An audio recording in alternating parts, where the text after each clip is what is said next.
Well, welcome back to the E-Team Sponsor Podcast. I'm Sean Connors, CEO with E-Team Sponsor. Pleasure to be joined today with Jim Carr. He's the president and CEO of the NAIA and has been since 2006. Jim, thanks for coming on. Yeah, thanks for having me, Sean. Good to be with you. Yeah, good to be with you as well. Everyone's healthy. Everyone's safe there at the in the Carr household in the national office there in Kansas City. Yeah, we have a freshman in college, so she's been home now for a couple months, and then a senior in high school and a sophomore in high school. But fortunately, they're all healthy. They're as teenagers, are a little bit bored, but they're in this day and age, bored is certainly better than sick, and so we're count our blessings. And for the most part, everybody's healthy at the NAI as well, so we're all in good shape. Good. Speaking of the NAIA and the national office there, how have you guys set things up? You got people working remotely. Anybody coming into the office? What's the setup there? Yeah, for the most part, work from home. We went from really being right in the middle of our winter championships, and then a few days later, not only not having our championships, but starting to work from home. But people have adjusted well. We're just trying to keep our eyes on what our schools are needing and communicating as best we can with them. But things are going pretty well. Ironically enough, we're in the middle of a move of our office. So we're supposed to move April the 30th, just 4 blocks down the street in downtown Kansas City. But we've put that on hold. Probably hoping to move in June. We'll see. I was going to say we will move in June, but it's day to day these days. Yeah, day to day. It's all we can do right now, right? Yeah. In terms of the NAI, I mean, I know the organization itself, the association, has definitely been growing. I know you guys have been adding schools. Talk to us a little bit some of the exciting things that are going on with the NAIA here, obviously recently we're dealing with the pandemic, but talk to us about some of the great things that the NAIA is doing. Yeah, and we're certainly as we deal with the pandemic, we're still trying to invest in some things that have really been positive for us here in the recent past. We just brought in 5 new members at our last Council of Presidents meeting about a month ago. So that was exciting for us, and continue to see a lot of interest in NCAA D2 and D3 schools wanting to explore what it might look like in the NAIA. So that's been a real positive over the last several years. We unfortunately had to cancel our convention, so we didn't get to vote on what I see as kind of the last in a series of name, image, and likeness legislation that we've been working on the last several years. The legislation that we'll now vote on in the fall would essentially remove all restrictions for student athletes in terms of what they can do in order to generate at our level basically some extra income to support and pay for the cost of their education. So right now, really the only restriction left is that students can't promote themselves as being part of an NAIA program or team. But if this legislation goes through, then that'll be removed. And so if a baseball player wants to give a pitching lesson, they can say, I'm a pitcher at school X, and you need to come to me and have your son or daughter learn how to pitch or throw a baseball or softball, whatever it might be. So we're excited about that. And I guess the other restriction is they can also now hire professional help to help them to promote themselves, whether they want to be social influencers or become actors or actresses or write a book or whatever it might be. They can hire agents to help those kinds of things. Wow, that's really interesting. You guys are at the forefront of this, right? I mean, this has been a topic of conversation over the course of the last handful of years, and that's great. So membership, it seems like at this point, membership, you would say, is definitely leaning towards having that type of legislation approved. Yeah, they were very supportive. In the Council of Presidents, we did have their meeting virtually at the end of March, and they joined on as co-sponsors. And so if the presidents are behind it, that tends to be a pretty good sign. So looking forward to that in the fall. And then I guess one other thing I'd mention is just yesterday we sent a release in conjunction with the NFL. We're announcing that we're starting women's flag football as an official sport in the NAIA, and it's been getting a lot of great publicity around the country. Great for young women who love football and have wanted to play but just didn't have an avenue to do that. And high schools are starting to add it in pretty good numbers. So we already have 12 institutions that have committed to start it this coming spring. It'll be kind of an invitational type deal for a while. But we think within 3 years we can get to 40 programs and then have a national championship. So that's a lot of fun. And NFL couldn't be a better partner to do that with.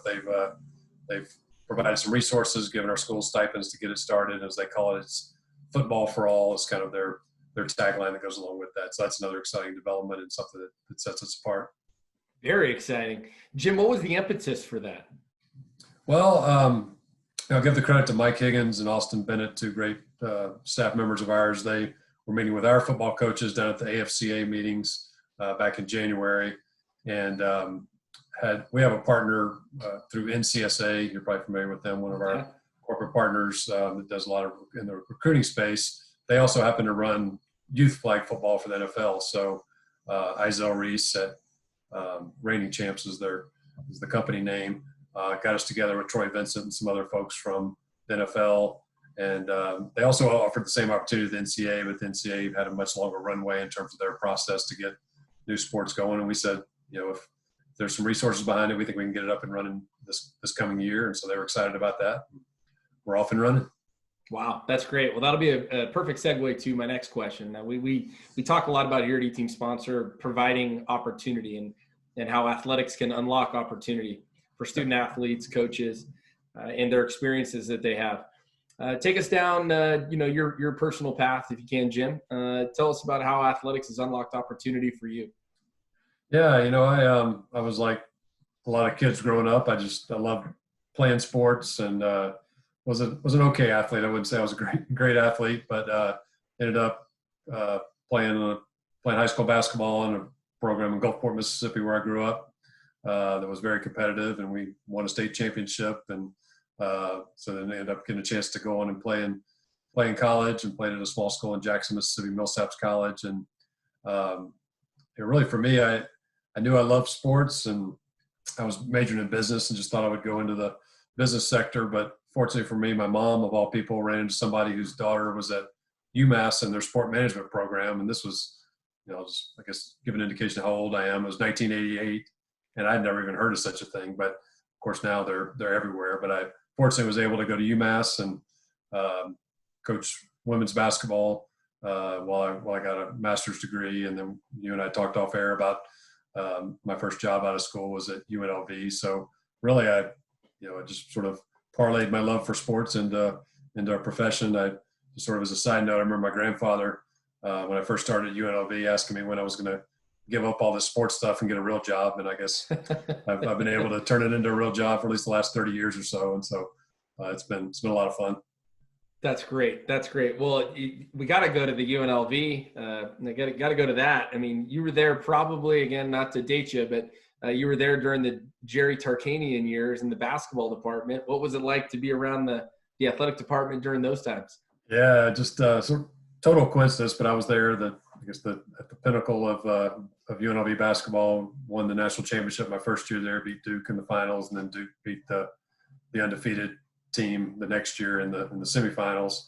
But at that point, there was no Los Angeles Raiders, no professional hockey. UNLV was the game in town, and so all the Andre Agassi's and all the superstars, the famous folks in Vegas would come out to the games, and UNLV was kind of ahead of its time with shooting off fireworks before the introductions of the teams, and so it was just a blast, a lot of fun. I was at the low end of the totem pole, but I just soaked it all up and loved every minute of it. It was a lot of fun. That's great. That's great. Well, we talk a lot about leadership as well at eTeam Sponsor. The student athletes and the coaches. Leadership typically is a foundational principle in just about every athletic department. You have a unique role. There's only one of you in the NAIA, and you've got a lot of decisions that need to be made, and tough, difficult, I'm sure, conversations with the way things are going, especially right now. Talk to us a little bit of just leadership to you, what it means, maybe some leaders that you've been fortunate enough to work with or work for in the past, how they've influenced you and how they've impacted you to how you're leading today. Yeah. I mean, there's so many leaders that I've worked for or worked with that I'm sure I'll miss some. But I guess when I start with leadership, one of our 5 core values in the NAIA Champions of Character program is servant leadership. And so I think that's how the NAIA in general comes at it. And I certainly come at it in that way. I think, we, as you said, I'm in some ways at the head of the parade at the NAIA, but I do try to model my leadership style after being a servant leader and trying to help all of our team members at the NAIA in terms of the staff, but also throughout the membership, just trying to figure out how I can help make them better, help them do their jobs better, and give them the resources and the tools they need. We have such a great staff and great team at the NAIA that if I can, sort of turn them loose, for lack of a better way to say it, things go a lot better than if I'm trying to direct everything. So I guess that would be sort of first and foremost what my style is, and we've been fortunate to hire a lot of really good people. A number of our staff members, because you guys have been partners for a while now and work so closely with us. In terms of people who have influenced me, I'd start with my parents. They believed in education. They were both very, very honest people and believed in treating people right. I grew up in the Methodist Church down in Mississippi, so the Golden Rule was kind of the standard that we like to follow. And then a lot of great teachers, a lot of great coaches. My high school basketball coach was a legend in Mississippi and lost his leg in World War II, but decided that wasn't going to get in the way of him being a high school basketball coach, and won 8 or 9 state championships, and just a great, very successful coach, but a better person and teacher. And so learned a lot of things from him. And then as I started my professional career, a lot of great bosses. I think of Steve Baker, who hired me at the NAIA, and they taught me a lot about how to articulate the vision and the passion around the NAIA. And then I had a lot of great college presidents who were my bosses on the council of presidents and the chairs. I think of John Reinders at Morningside College, who took Morningside from Division II to NAIA and even endured some death threats along the way in doing that. Yeah. People thought he was crazy for doing it, but Morningside has just blossomed. Yeah, and so I've had a lot of great mentors and leaders who have been my bosses in the council of presidents. John Reinders, Morningside College comes to mind. John was, when he first got to Morningside, he took Morningside from NCAA Division II into the NAIA, and then became a real leader among presidents. And one thing I remember about John is every call I would have with him as the COP chair, he would start by saying, "What can I do to help you?" And I think that's a great attribute of a leader, to always be asking people who are following you or you're working with to say, "How can I make you better? What can I do to help you as the things you're trying to accomplish?" That's great. That's great. Yeah, servant leadership seems to be through and through with a lot of the NAIA schools. We hear that often from athletic directors and the missions, either whether that's their athletic department or their school. So definitely something we hear often. Some of the leadership aspects that are going on right now, leading through the adversity that we're all having to face now. Anything unique, or I'd say just something to share with the leaders that are out there listening right now, Jim, maybe the way that you're going and approaching each day and leading your organization?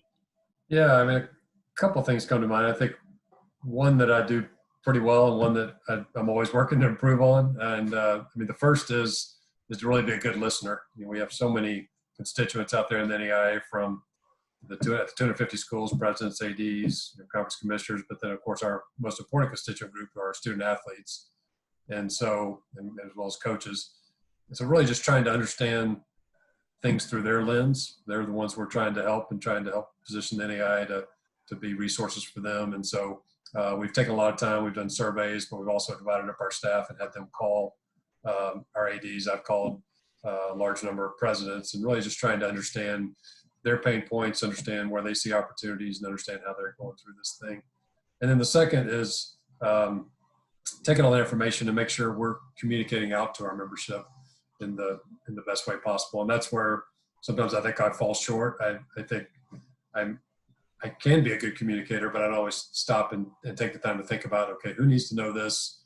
Have we really told them enough times and in the right ways with the right distribution methods for them to really understand how we're thinking, what we're doing, and then how they can loop in and engage and feedback with us. And so fortunately we have some good people on our staff who are doing a good job of that. We're sending out a couple of messages a week, and then, as I said, trying to get on the phone with people. So I hope we're doing a good job with that. Our members are giving us pretty good feedback, and we have so many smart and just genuinely wonderful people in our membership. It's important to get them engaged and have them help us figure out the solutions.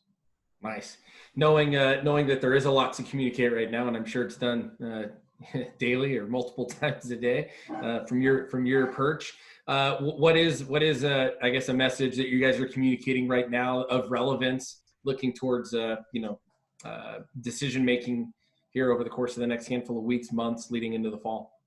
Yeah, one way I've been putting it is most people want clarity and assurance in a time when both of those are in pretty short supply right now.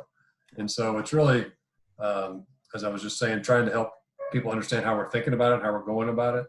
And I think that seems to be helping with people. And then really just engaging and trying to make sure that the people understand. I think the one thing that we've been hearing from our members that we know is true, and you know it by working with so many of our member institutions, is that athletics is so critically important to the survival and the viability and the success of many of our institutions. We have a large percentage of student athletes on most of our campuses, and so what we keep saying to them is when they're allowed to compete again, when whatever state regulations they might have or whatever other restrictions are placed upon them, when our schools can start competing again, the job of the NAIA is to be there for them and to figure out how to facilitate that competition, almost no matter what kind of adjustments we have to make. And so that's what we're trying to communicate to them. I guess that's the assurance we can give them, is that we're going to do everything in our power to make that happen.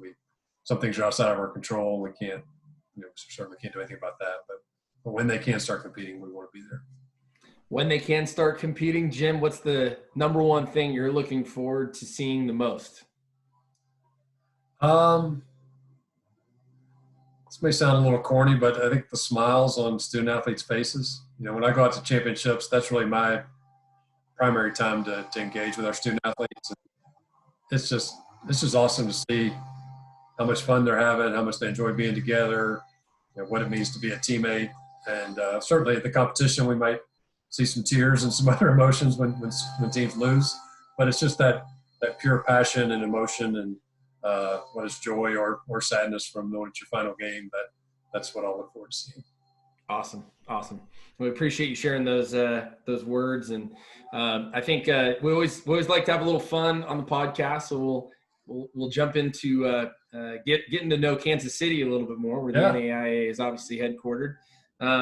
Those people that haven't been there before, I highly recommend you put it on your list of places to visit. There's a tremendous amount there. So we kind of have a hit list of things we like to do, Jim, and learn a little bit more about where the NAIA calls home. So Kansas City, what would you say you think Kansas City's famous for, other than being the home office of the NAIA? Yeah. Well, since the Chiefs won the Super Bowl and the Royals won, I guess, about 5 years of the World Series, our professional sports teams are doing pretty well, and we have a good MLS team as well. But I have to say it's known mostly for its barbecue. Terrific barbecue. I grew up in the South, and there's good barbecue down there, but I would have to rate Kansas City right at the top. There you go. All right, so we gotta put you on the spot. What's your number one go-to for barbecue? Yeah, I still call it Oklahoma Joe's, but now it's known as Joe's of Kansas City, and I think you've been there. It's in a gas station, just has great ambiance, great atmosphere. It happens to be about a mile from my house, so it's kind of dangerous. But my wife really likes Jack Stack, and I think it's great too. So if we're going for a little more sit down, be there for a couple hours, then we'll head there. Got it. Is there something something in the Kansas City area that people can go to that maybe they didn't know Kansas City was famous for, that you'd recommend people do while they're in town? Case in point, us. What's that? I said, case in point, us who we're there for the annual convention. Yeah, exactly. Obviously people know about the sports teams. There are a few hidden gems. There's an area called 18th and Vine that was famous for jazz music, and it's now home of the Negro Leagues Baseball Museum. Oh, okay. And along with the American Jazz Museum, and then the Royals have built a youth academy over there in that area. So if you can head to 18th and Vine, whether you're interested in jazz music or Negro Leagues baseball, there's plenty of stuff to do there. And then we have a great World War I museum.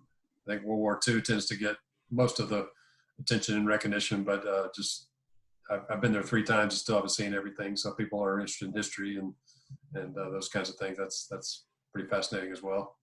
Awesome. So people can add that to their punch list of things to do when they visit Kansas City. They got to hit the barbecue first, and I'm with you. Yeah. I'm an old Oklahoma Joe's fan myself, and nothing better than sitting in a gas station having some of the best barbecue you've ever had. That's right. Well, Jim, we appreciate your time. We'll round it out with a message of empowerment. We are very we're fortunate to have folks like yourself to come on the podcast and get to share their story and how they're leading today and all of those things. But we always like to end it on a positive note. If there's a message that you could share with our listeners and specifically even the NAIA community, what message would you share with them today? Yeah, I guess I'll do it sort of two parts. Or the first thing I want to say is I want to thank you for the positive way you come at things. And when I get my main time to get to spend with you is at our NAIA convention. I'm usually running all around, but you're always there with a smile, and I see you interacting with our members, and you guys provide such a great benefit and program for our members to be able to raise some funds for the athletic departments. Our members are passionate and they're loyal, but they're typically also pretty much short on funds. They need more resources to support their student athletes. So I want to thank you for that, and your team. You're for welcome. What they do as a terrific partner of the NAIA. Our pleasure. I guess in addition to that, I would just say I truly believe we're going to all get through this, and that we're going to be in the fall with sports returning in some way. I don't think that it's going to be exactly what we're used to. We're going to have to adapt, but I know the NAIA community is nimble and flexible, and I guess most importantly, always thinking about what's best for student athletes. So we will figure it out. We'll get through it. There'll be differences of opinion, but when we all come together and decide on a path forward, I know we'll move forward together. And so for NAIA members out there, please reach out to us at the national office if you have thoughts and ideas, and we're wanting to understand your pain points and the places where you see opportunities. So we're excited about moving ahead and look forward to the fall. Awesome. Well, we appreciate you coming on, Jim. We know that the NAIA is definitely in great hands with you at the helm in terms of leadership, and it's refreshing to hear that a leader like yourself places an importance or emphasis on listening. And so for the NAIA institution members that are out there and listening to this today, definitely take advantage of that. That's unique today, and I know that you're going to be in good hands because of it. So, well, Jim, we again appreciate you coming on, and we'll look forward to catching up with you and doing this down the road for sure. Yeah. Thanks, Sean. Thanks for everything you do, and thanks for having me on. You got it. Thank you, Jim.